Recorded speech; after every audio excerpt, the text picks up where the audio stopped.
time, begin with the updates coming in from the fallout of the war and the immediate impact that is seen on the stock markets. And once again, the Sensex this morning has opened in the red, and it is down by nearly 400 points. Nifty has also fallen over 100 points.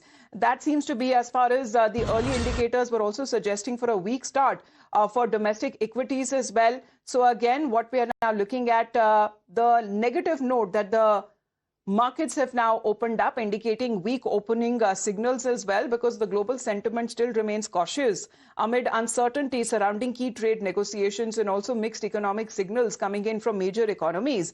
While the geopolitical developments and the fluctuations in the crude oil prices may keep investors watchful and contribute to near-term market volatility. So Ashesha is connected with us. Ashesha, good morning. The global markets, very cautious mood that is now being reflected in Indian markets too.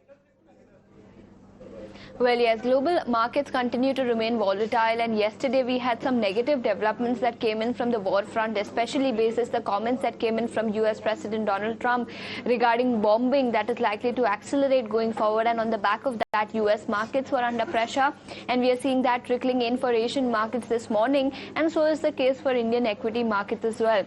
As you rightly mentioned, Nifty has opened nearly 100 points lower this morning. It is now trading at that 23,120 mark. We have Sensex, which is open 350 points lower in today's trading session. Nifty IT index is seeing the biggest impact in trade today as well. Nifty IT, in fact, is down 2.5% in today's trading session, and the banking and financial services index, that's the Nifty Bank Index, is also declining in trade today. So clearly, the mood globally continues to remain cautious, and that is flowing into the Indian and Asian equity markets this morning, and that is reflected in the decline that we are seeing for both these indices in trade today. What about the Brent crude oil prices again, Ashesha? Because it seems that it has gone up $2 per barrel mark, and once again hovering around $100 per barrel mark. And this is despite the indication that has come in from President of the United States that as far as the Strait of Hormuz is concerned, and the oil shipping route continues to remain open. Well, yes, we did get some commentary from US President Donald Trump that the Strait of Hormuz blockade is not in place and that oil supply from the Strait of Hormuz continues as normal.